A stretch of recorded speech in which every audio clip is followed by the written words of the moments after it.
I'm going to take a little bit of a different perspective from the previous speakers who I think covered the groundwork very well. I have three concerns, and I'm also cognizant of time, so I'll try to be brief on that so we leave time for questions. But my first concern is that despite what the President says, and I'm going to take what Baiju said a little bit further, there are no winners in a trade war. Take a look, for example, what's happening here in the United States. One of the premises of the President is to protect jobs, as you pointed out, Clay, and to protect the U.S. auto industry. So on one hand, you've got the higher tariffs for steel and aluminum, again, for national security reasons and so forth like that. That has cost GM $300 million in the past quarter more to manufacture its cars than the previous year. It's cost Ford $145 million more. These costs over time are going to raise the prices of cars that hurt consumers, that are going to reduce the demand, which means jobs could be laid off. So is there a winner in that? Maybe for President Trump, but not the consumers or American companies. I also think one of the biggest losers in the trade war is the rule of law and certainty of the multilateral trading system and the WTO. So why should we care about the WTO?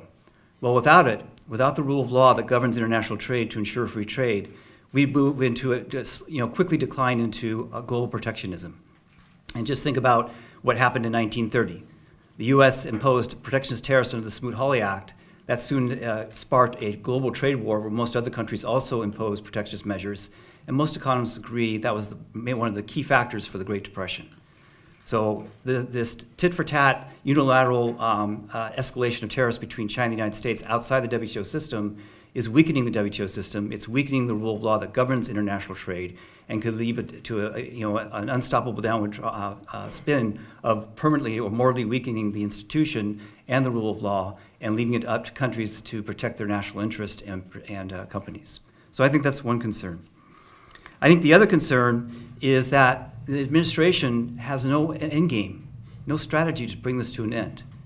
There's no apparent negotiating strategy except to be talk tough, raise ultimatums and threats, but there's nothing beyond that. And President Trump even this week said, perhaps now is not the time to talk to China.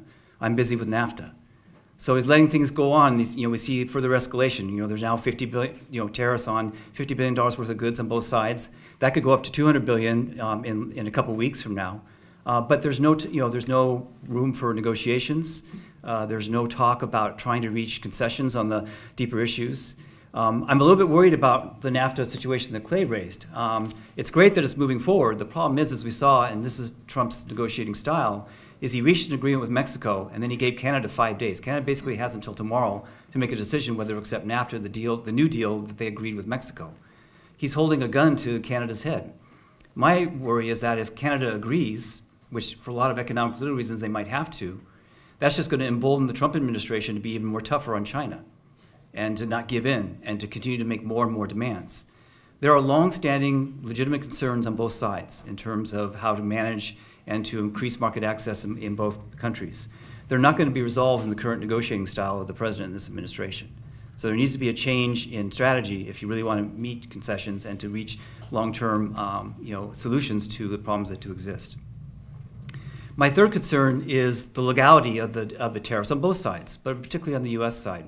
And again, this weakens the dispute settlement process, which is kind of like the sheriff in town in terms of governing international trade, which is key to our economies for both countries. U.S. Section 301 was a law out of 1974 that was passed before the WTO came into place. And it does, under U.S. law, authorize the U.S. government to unilaterally impose tariffs for unfair trade practices. It violates the WTO rules, which require for trade disputes to resolve through the dispute settlement process in the WTO.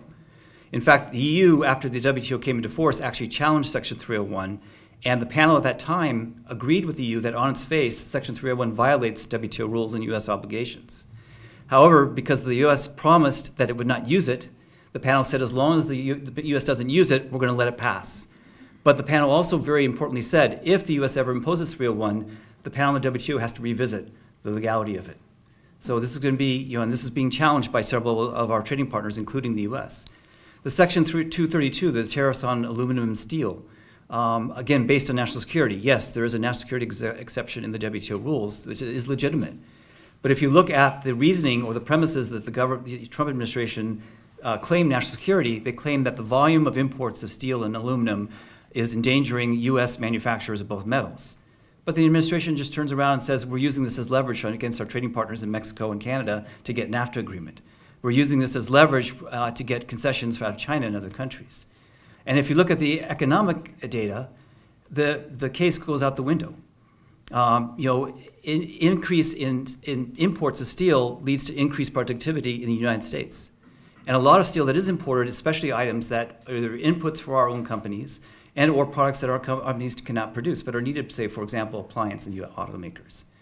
So again, the premises of both laws and both legal bases for tariffs are suspect and are being challenged in the WTO. The problem is, if indeed other countries were to prevail, I don't think President Trump's going to say, oh yeah, I'm going to abide by the WTO rules. Quite the contrary. And again, a further weakening of the international system that upholds our free trade. So these are our three concerns that I have in terms of the current trade war and the need to retact, if you will, and to find a longer-term solution. Hopefully cooler heads will prevail, hopefully good sense. I mean, as you mentioned, I agree with the sentiment.